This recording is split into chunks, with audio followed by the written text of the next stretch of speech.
प्यारे विद्यार्थियों, इस सेशन में हम अध्याय 5 के भाग 11 के अंतर्गत प्रश्न संख्या 11 से 13 चर्चा करने वाले हैं। तो शुरुआत करते हैं प्रश्न संख्या 11 से। रोज और लिली का लाभ विभाजन अनुपात 2:1 है और 31 मार्च को तुलन पत्र बैलेंस शीट जो है वो इस प्रकार है। क्या क्या सूचनाएं दी गई है अपने को? Cash, debtors, provision, inventory, BR और बिल्डिंग। इसके अंतर्गत क्या ध्यान में रखना है? जो कैश है उसके अतिरिक्त जितनी भी संपत्तियां हैं वसूली खाते के डेबिट पक्ष में, नाम पक्ष में हस्तांतरित कर दी जाएगी।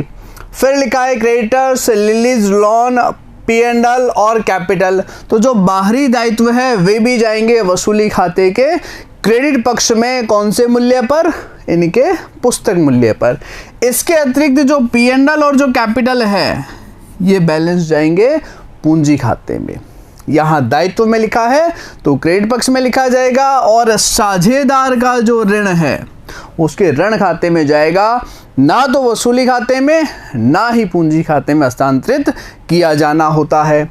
आगे लिखा है रोज और लिली इस तिथि को फर्म के विघटन का निर्णय करते हैं। परिसंपत्तियां प्राप्य विपत्र को छोड़कर से वसूली जो है 4,84,84,000 रुपए के लिए सहमत है। लेनदार 38,000 रुपए पर सहमत है। यानी संपत्तियों से जो वसूली है 484 है, दायित्व जो है वो 38,000 के। वसूली की लागत 2,400 रुपए और फर्म में मोटरसाइकिल है जिसको फर्म के रुपयों से लिया गया था लेकिन फर्म की पुस्तकों में नहीं दर्शाया गया। एक मोटरसाइकिल है जो पुस्तकों में दर्ज नहीं है, अभिलेखित नहीं है, तो हमें दर्ज करना भी नहीं है। लेकिन अगर इससे वसूल होता है तो बैंक टू रियलाइजेशन साझेदार लेता है, तो पार्टनर्स कैपिटल टू रियलाइजेशन। क्या लिखा है?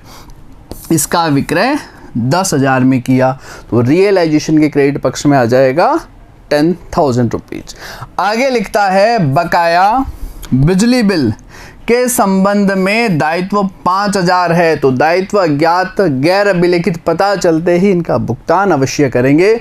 संपत्ति से वसूली की राशि दे तो वसूली माना जाएगा, अन्यथा वसूली शून्य। लेकिन दायित्व ज्ञात होते ही उनका भुगतान अवश्य करना है। प्राप्य विपत्र रोज ने 33,000 रुपए में लिया। वसूली खाता साझेदारों के पूंजी खाता, ऋण खाता और रोकड़ खाता जो है वो तैयार करना है। सबसे पहले बात करेंगे रियलाइजेशन अकाउंट और वसूली खाता। वसूली खाते में सबसे पहले संपत्तियों को पुस्तक मूल्य पर कैश नहीं आएगा, कैश कैश अकाउंट में जाएगा। देनदार 80,000 रुपए दर्ज करेंगे। ये लीजिए देनदार 80,000। फिर लिखा गया है प्रोविजंस 3600। अब देखिए देनदार 80 ही लिखना है, 76,400 नहीं लिखेंगे। जो 3600 रुपए का प्रोविजन है वो रियलाइजेशन के क्रेडिट में जो है वो दर्ज किया जाएगा। ये लीजिए 3,600 रुपए। आगे लिखा गया है इन्वेंट्री 1,09,600। ये लीजिए 1,09,600। नेक्स्ट दिया गया है अपने को बिल्स रिसीवेबल 40,000। ये लीजिए बिल्स रिसीवेबल 40,000 यानी कि 40,000। फिर लिखा गया है अपने को बिल्डिंग 2,80,000। ये लिखिए बिल्डिंग 2,80,000। आगे दिया गया है अपने को क्रेडिटर्स, ये जाएगा क्रेडिट पक्ष में 40,000 40,000। ये अपना फर्स्ट स्टेप होता है। संपत्तियों को पुस्तक मूल्य पर, बाहरी दायित्वों को पुस्तक मूल्य पर। प्रोविजन देनदार से घटा करके नहीं लिखना है, यहाँ क्रेडिट पक्ष में लिखा जाएगा। संपत्ति से नगद वसूली बाई कैश या बैंक और भुगतान जो है टू कैश या बैंक।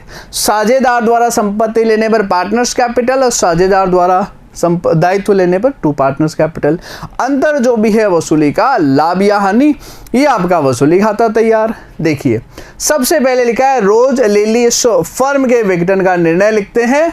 परिसंपत्तियां प्राप्य विपत्र से छोड़कर 484 में सहमत है। 4,84,000 रुपए जो है वो संपत्तियों से वसूल हो रहे हैं। ये हमने यहां लिख दिया। आगे लिखा गया है लेनदार 38,000 रुपये पर सहमत है, यानी कि लेनदारों को जो भुगतान है वो कितने का है 38,000 यानी कि 38,000 रुपये। आगे लिखा गया है वसूली की लागत 2400 टू कैश या बैंक, ये आ जाएगा एक्सपेंसेज 2400 रुपये। नेक्स्ट स्टेप लिखा है एक मोटरसाइकिल है जिसको फर्म के रुपयों से लिया गया था, फर्म की पुस्तकों में नहीं दर्शाया गया है लेकिन विक्रय जो है वो 10,000 में किया गया है। यहाँ पर मोटरसाइकिल लिख देंगे 10,000 और ये आ जाएगा आपका 494,000, 4,94,000 जो है वो आपका इस प्रकार से दर्ज होगा। आगे लिखा गया है अपने को बकाया बिजली व्यय के संदर्भ में दायित्व जो है 5,000 भुगतान करेंगे टू कैश इलेक्ट्रिसिटी बिल 5,000 यानी कि 5,000। इनकी भी टोटल जो है 38 और 5 43 और 2 45 45,400 जो है वो हम यहाँ दर्ज कर देंगे। आगे लिखा है प्राप्य विपत्र रोज ने 33,000 में लिया तो यहाँ आ जाएगा 33,000 रुपये। ये आपका तैयार हो गया वसूली खाता। अब इसका जो शेष है वसूली पर लाभ या हानि होता है, क्रेडिट पक्षी टोटल कर लेंगे, डेबिट पक्षी टोटल में से घटा देंगे, अंतर जो आएगा वसूली पर लाभ या हानि आएगा, टोटल आ जाएगा 5,70,600।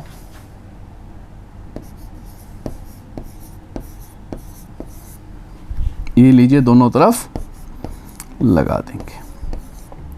अब क्या करना है, इस पर लाभ या हानि जो है वो आएगा 15,600। इस लाभ या हानि को साझेदारों के मध्य जो भी लाभ हानि विभाजन अनुपात है 2:3 में वितरण किया जाएगा। किस प्रकार से, देखिए अगर आप 15,000 का वितरण करते हो तो आता है 6,000 और 9,000 और 600 रुपये का वितरण करोगे तो 240 और 360 यानी कि 6,240 और 9,360। ये आपका 2:3 में वितरण वसूली खाता तैयार। अब क्या करना है, साझेदार का ऋण। देखिए ऋण ना तो वसूली खाते में जाएगा ना ही कैपिटल में। साझेदार का ऋण अगर उसकी पत्नी या रिश्तेदार का ऋण है वो बाहरी दायित्व है, इसे वसूली खाते में बिल्कुल लेनदार बीपी इनकी भांति ही जो है वो दर्ज करना है क्योंकि वो बाहरी दायित्व है। अब देखिए साझेदार का ऋण कितना है 32,000 रुपये, ये आ जाएगा बाई बैलेंस बीडी 32,000।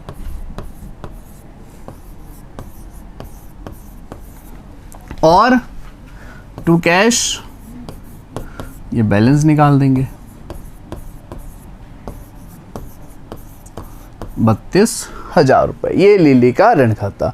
अब बनाना है अपने को साझेदारों का पूंजी खाता। तो सबसे पहले प्रारंभिक शेष, रोज का पूंजी का शेष है 240, लिली का पूंजी का शेष है 1,60,000। इसको हम क्या करेंगे यहाँ पर दर्ज कर देंगे।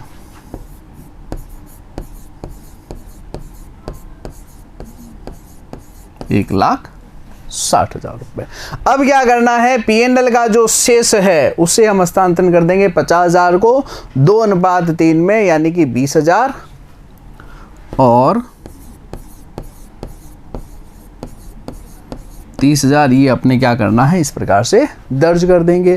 तत्पश्चात क्या आ जाएगा वसूली खाते में। देखिए वसूली का जो लाभ है वो साझेदारों में हस्तांतरण होगा 6,240 9,360।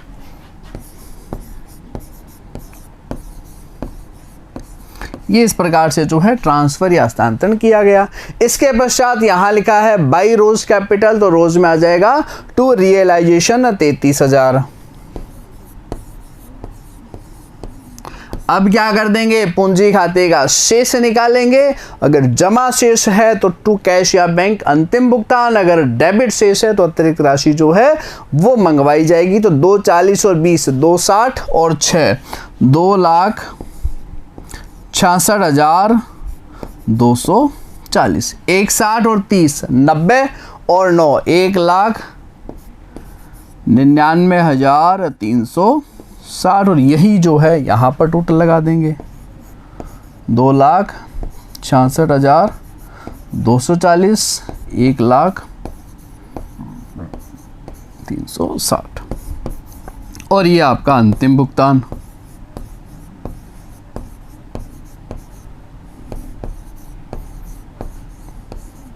ये इस प्रकार से दर्ज किया जाएगा। अब क्या बनाना है, रोकड़ खाता, और रोकड़ खाते में सबसे पहले प्रारंभिक शेष कहाँ दिया होगा, प्रश्न में जो बैलेंस शीट दिया गया है, जो चिट्ठा यहाँ पर लिखा हुआ है 16,000 रुपये, ये हम यहाँ पर दर्ज कर देंगे। अब वसूली खाता बताएगा कि संपत्तियों से कितना वसूल हुआ और दायित्वों से जो है नगद भुगतान कितना हुआ। तो हमने देखा था कि भाई 10,000 का तो एक मोटरसाइकिल विक्रय हुआ था, अन्य संपत्तियों से 4,84,000 रुपये वसूल हुआ था, ये हम लिख देंगे 494,000। चाहे सीधा अमाउंट के कॉलम में भी लिख सकते हैं। ये वसूली खाते में टू कैश और बाई कैश, यहाँ लिखा है बाई कैश, वो आ गया टू रियलाइजेशन, जो टू कैश लिखा है वो चला जाएगा बाई रियलाइजेशन। इलेक्ट्रिसिटी बिल 5,000, लेनदार 38,000 और एक्सपेंसेज 2,400, ये कैश अकाउंट के क्रेडिट में। ये देखिए क्रेडिटर्स आ जाएगा आपका कितना 38,000, 38,000 जो है वो लेनदार आ जाएगा। इलेक्ट्रिसिटी के बिल 5,000, वसूली के खर्चे 2,400। ये तो रियलाइजेशन से जो नगद वसूली नगद भुगतान है। अब साझेदार का ऋण खाता टू कैश, तो कैश में क्या आएगा, बाई लीज लोन 32,000 रुपये 32,000। अब साझेदारों का पूंजी खाता जो अंतिम शेष बताता है टू कैश 2,33,240, 1,99, 360।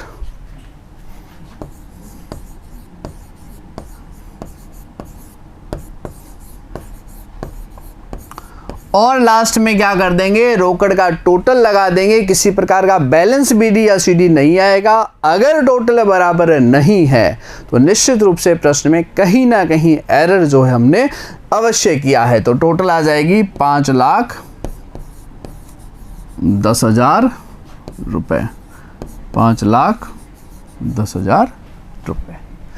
अब चलें अगले प्रश्न की तरफ। क्या कहता है, शिल्पा, मीना और नंदा ने 31 मार्च 2020 को फर्म के विघटन का निर्णय लिया। लाभ विभाजन अनुपात 3:2:1 है।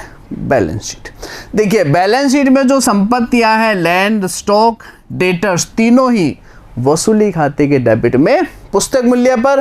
कैपिटल जाएगा कैपिटल में और कैश जाएगा कैश में। संपत्ति में है तो दोनों डेबिट साइड में जाएंगे, ये कैपिटल में और ये कैश में।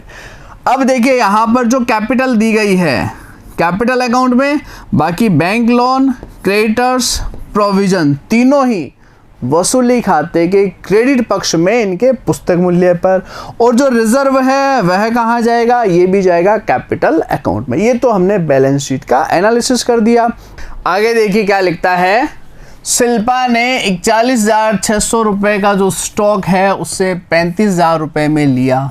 तो बाई शिल्पा वसूली खाते में संपत्ति लेने पर और ऋण भुगतान करने के लिए सहमत। तो टू शिल्पा वसूली खाते में।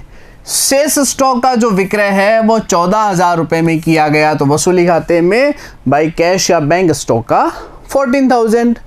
10,000 रुपये के देनदारों से 8,000 रुपये की वसूली हुई बाई कैश या बैंक 8,000। भूमि का विक्रय 1,10,000 पर बाई बिल्डिंग बाई लैंड और शेष देनदार पुस्तक मूल्य के 50% वसूली। ये भी जितने भी देनदार रहेंगे उसका 50% कैश या बैंक। वसूली की लागत राशि 1,200 रुपये टू कैश या बैंक। 6,000 रुपये मूल्य की एक टंकण मशीन पुस्तकों में गैर अभिलिखित है संपत्ति जो पुस्तकों में दर्ज नहीं है, लेनदार ने इसी मूल्य पर ले लिया। तो इसके संदर्भ में कोई प्रविष्टि नहीं करेंगे, लेकिन लेनदार को 6,000 का भुगतान हुआ है, यानी लेनदार 6,000 से कम हो जाएंगे जब अंतिम भुगतान करेंगे। वसूली खाता तैयार करें। सबसे पहला काम क्या करना है, संपत्तियों का पुस्तक मूल्य पर हस्तांतरण। कितना आ जाएगा 81,000। लैंड का लिखेंगे सबसे पहले। इसके पश्चात दिया गया है हमें स्टॉक 56,760।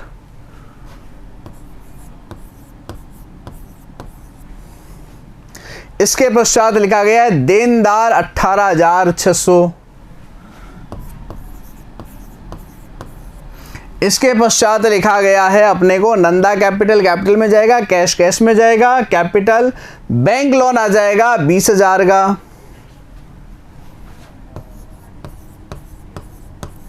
क्रेडिटर्स हमें जो दिए गए हैं वो है 37,000 37,000 का, ये भी हम यहां पर क्रेडिट पक्ष में लिख देंगे।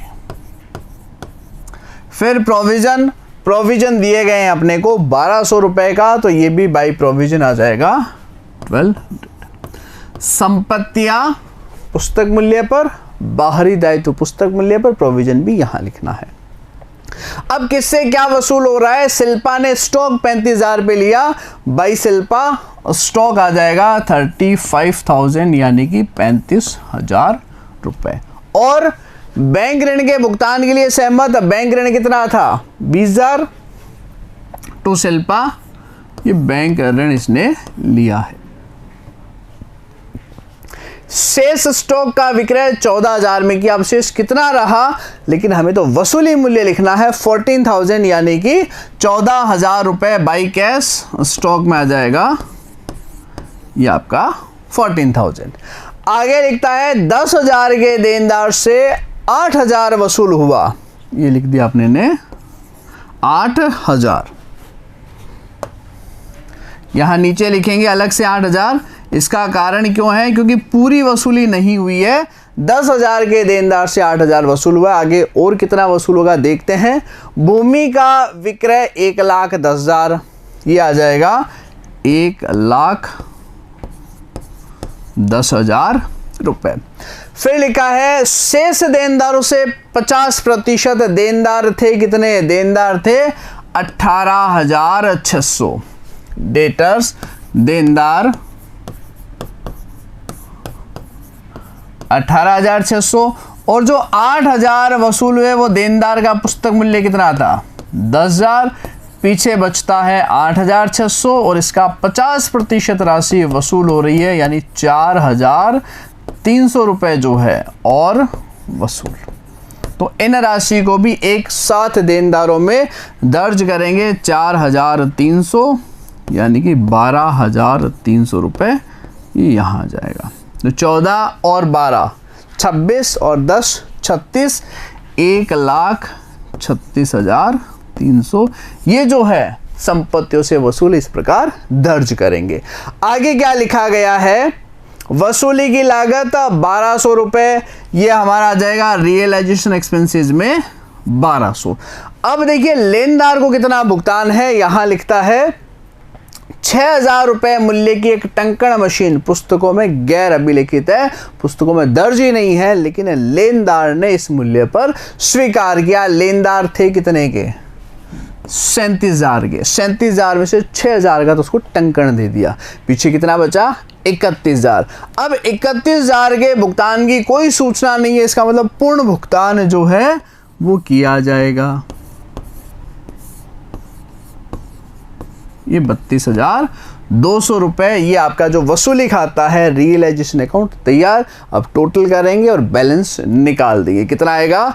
2,29,500।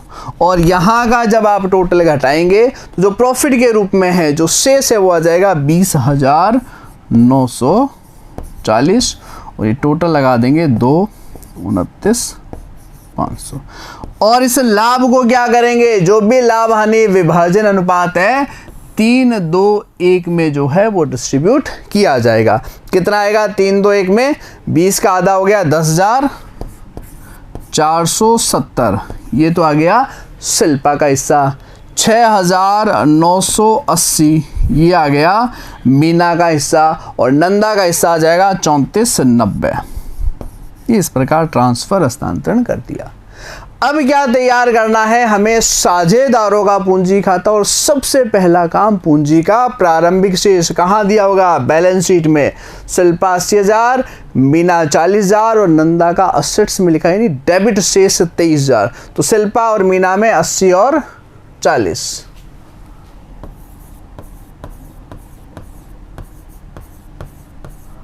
नंदा का संपत्ति पक्ष में लिखा है यानी डेबिट शेष दिया गया है 23,000 यानी कि 23,000। रिजर्व कितना दिया गया है? रिजर्व दिया गया है अपने को 12,000। 3, 2, 1 में हस्तांतरण कर देंगे। 6,000, 4,000, 2,000।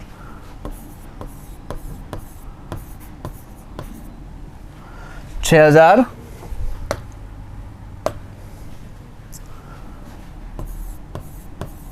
और 2,000। अब वसूली खाते से हस्तांतरण देखिए, यहां पर लिखा है टू शिल्पा, तो शिल्पा में जाएगा बाई रियलाइजेशन 20,000 रुपए। ये बाई रियलाइजेशन शिल्पा के कॉलम में आ जाएगा 20,000। फिर वसूली पर लाभ या हानि 10,470, 6,980, 3,490, ये ट्रांसफर कर देंगे। 10,470, फिर 6,980 और 3,490, ये हस्तांतरण कर दिया। अब वसूली खाते के क्रेडिट पक्ष में कैपिटल, ये रहा बाई शिल्पा, तो शिल्पा में आ जाएगा टू रियलाइजेशन 35,000। अब वही पूंजी खाते का शेष निकालेंगे। क्रेडिट पक्ष ज्यादा है तो टू कैश अंतिम भुगतान, और डेबिट पक्ष ज्यादा है तो राशि और मंगवाई जाएगी बाई कैश या बैंक, इस तरफ दर्ज कर देंगे। टोटल कर देंगे 80 और 6 86 और 20, ये आ जाएगा 1,06,000, 1,16,470 जो है हम यहाँ पर दर्ज कर देंगे। ये आ गया 1,16,470। इसमें से 35,000 की जो राशि है 35,000 घटा देंगे, ये आ जाएगा 81,470, 116,470। इसी प्रकार 40 और 4 44 और 6,980, तो 44 और 6 50,980।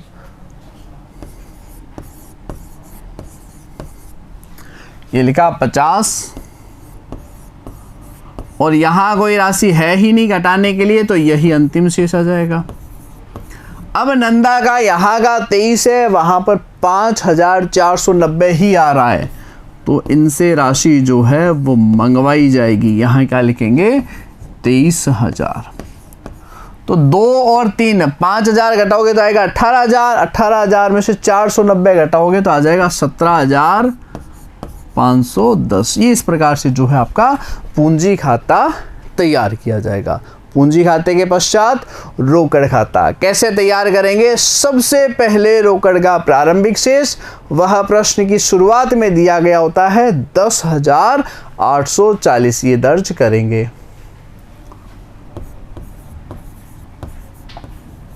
इसके पश्चात क्या करना है? रियलाइजेशन अकाउंट में देखिए टू कैश लिखा हुआ है 32,200, बाई रियलाइजेशन चला जाएगा 32,200। ये हम यहां पर इस प्रकार से दर्ज जो है वो कर देंगे। फिर लिखा गया है अपना बाई कैश 1,36,300, तो रियलाइजेशन में कैश में क्या आ जाएगा? To realisation 1,36,300। इसके पश्चात पूंजी खाते का देखेंगे। शिल्पा में टू कैश, मीना में टू कैश, तो शिल्पा और मीना में क्या आ जाएगा? कैश में क्या आ जाएगा? बाई शिल्पा बाई मीना 81,470, और मीना का हिस्सा 50,980 जो उसे भुगतान किया गया है।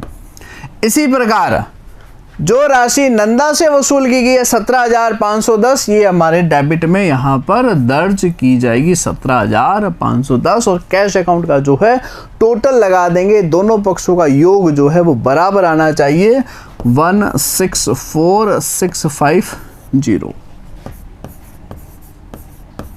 इस प्रकार से जो है योग यानी कि टोटल जो है वो लगा दी जाएगी। बैलेंस नहीं आना चाहिए, अन्यथा प्रश्न में कोई ना कोई एरर जरूर है। अब बात करते हैं अगला प्रश्न, प्रश्न संख्या 13। सुरजीत राही का लाभ हानि विभाजन अनुपात 3:2 है। बैलेंस शीट हमें दी गई है। बैंक जाएगा बैंक खाते में, stock, debtors, furniture, plant, investment, ये सभी मदे वसूली खाते के डेबिट में पुस्तक मूल्य पर। P&L कहाँ जाएगा? कैपिटल अकाउंट में। इसी प्रकार क्रेडिटर्स, मिसेज सुरजीत लोन, ये रियलाइजेशन के क्रेडिट पक्ष में पुस्तक मूल्य पर। रिजर्व और पूंजी खाते में जाएगा, और जो राहिज लोन है साझेदार का ऋण, उसका अलग से खाता बनाया जाएगा, ना तो वसूली खाते में जाएगा ना ही आपका पूंजी खाते में जाने वाला है। 31 मार्च 2020 को फर्म का विघटन निम्न शर्तों पर सुरजीत ने विनियोगों को 8000 में लिया, तो वसूली खाते में 22 सुरजीत 8000। श्रीमती सुरजीत के ऋण का भुगतान करेगा, तो टू सुरजीत जो भी पत्नी के ऋण की राशि है। अन्य वसूलियां स्टॉक, देनदार, फर्नीचर, संयंत्र बाई कैश या बैंक जो है दर्ज कर देंगे। वसूली व्यय की राशि 1600 रुपये, वसूली खाते में टू कैश, और लेनदारों ने पूर्ण भुगतान में 37,000 रुपये स्वीकार किए, तो ये भी वसूली खाते में आ जाएगा टू कैश 37,000। अब ये आपका वसूली खाता तैयार करना है। सबसे पहले संपत्तियां पुस्तक मूल्य पर कितना है? स्टॉक 6000, ये स्टॉक आ गया 6000। फिर लिखा गया है देनदार 19,000, फिर लिखा गया है फर्नीचर 4000, प्लांट 28,000,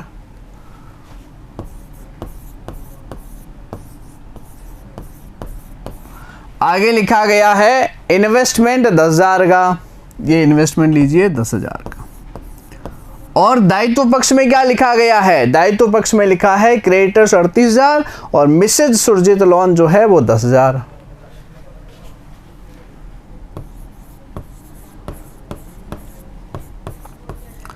अगर सुरजीत का ऋण होता तो वसूली खाते में नहीं जाता, उसका अलग से खाता बनाया जाता, लेकिन मिसेज सुरजीत ऋण है तो बाहरी दायित्व वसूली खाते में ही लिखा जाएगा। ये हमने क्या कर लिया, यहां से जो वसूली खाते में राशियां जानी थी उसका हस्तांतरण। आगे लिखा है सुरजीत ने विनियोगों को 8000 में लिया, तो बाई सुरजीत इन्वेस्टमेंट 8000, और श्रीमती सुरजीत के ऋण का भुगतान करेगा। श्रीमती सुरजीत का ऋण है 10,000, ये भी सुरजीत द्वारा भुगतान किया जाएगा, टू सुरजीत कैपिटल 10,000। आगे लिखा है स्टॉक से वसूली 5,000, ये लिखा 5,000। नेक्स्ट देनदार से 18,500, ये देनदार जो है वो है 18,500। फर्नीचर से जो वसूली है वो है 4,500, ये लीजिए 4,500। आगे लिखा है संयंत्र से वसूली 25,000, ये लिखा 25,000। तो 25 और 5 30, 30 और 18 48, एक 49, ये आ जाएगा 53,000, यानी टोटल जो राशि है वो आएगी 53,000 रुपए। अब आगे भुगतान। वसूली व्यय 1600 रुपए टू कैश, वसूली व्यय में आ जाएगा 1600 रुपए, और लेनदार को भुगतान 37,000, ये आ जाएगा 37,037। बाहर आ जाएगा 38,600। और क्या कर लिया जाएगा? वसूली खाते का अंतर निकाल लेंगे, वसूली पर लाभ या हानि। कितना आ जाएगा टोटल? 1,15,600। जो ज़्यादा है वो दोनों तरफ लगाया जाएगा, और डेबिट पक्ष का योग अधिक है तो अंतर की जो राशि आ रही है 6,600, ये वसूली पर लाभ या हानि। तो डेबिट ज़्यादा है तो हानि आ जाएगी। कितना?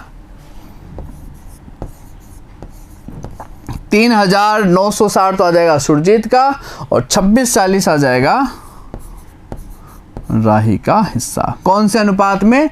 जो कि हमें अनुपात दिया गया है 3:2।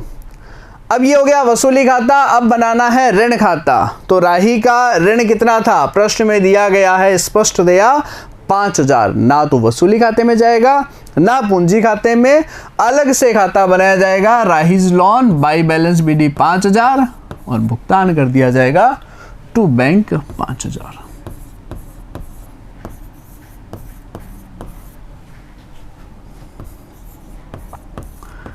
इसके पश्चात बनाएंगे पूंजी खाता, और पूंजी खाते में सबसे पहले पूंजी का प्रारंभिक शेष कितना दिया गया है, 10,000 और 8,000।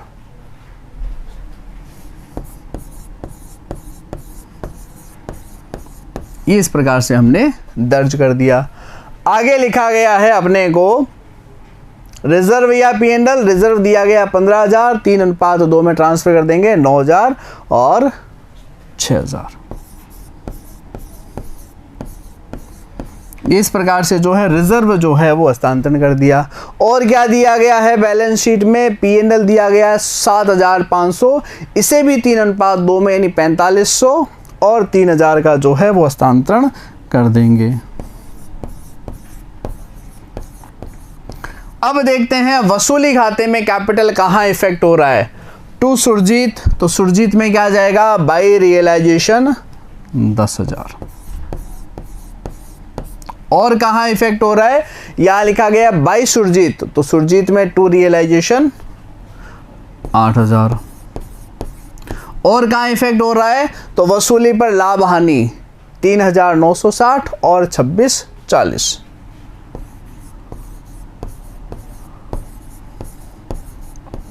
ये तैयार हो गया हमारा पूंजी खाता। और जो अंतिम शेष है या तो नगद भुगतान कर दिया जाएगा, डेबिट बैलेंस बचता है तो राशि मंगवाई जाएगी। तो 10 और 10 20 और 9 29,000, 8 और 6 14,000। यहाँ 29 में से 8 और 3 11 और 4 15 और एक 16,460 की राशि जो है वो घटा दी जाएगी। तो अंतर की जो राशि है वो अंतिम भुगतान यहाँ पर आ जाएगा 12,540।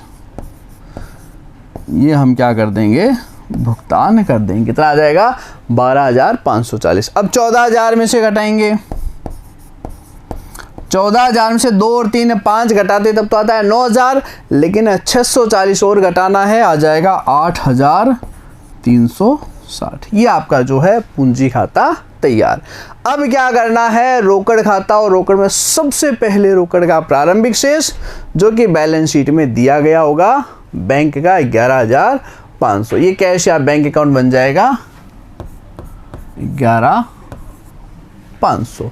अब वसूली देखिए, वसूली खाते में लिखा है अपने को भुगतान है 38,600 को, और राशि जो प्राप्त है वो 53,000। ये 53,000 यहाँ वसूली,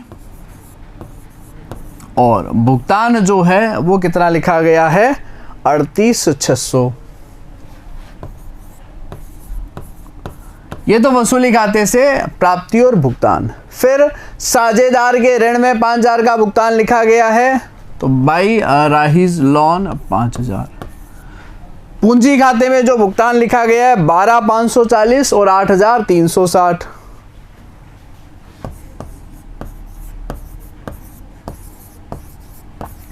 ये इस प्रकार से जो है दर्ज कर देंगे, और इसकी टोटल लगा दी जाएगी 64,500।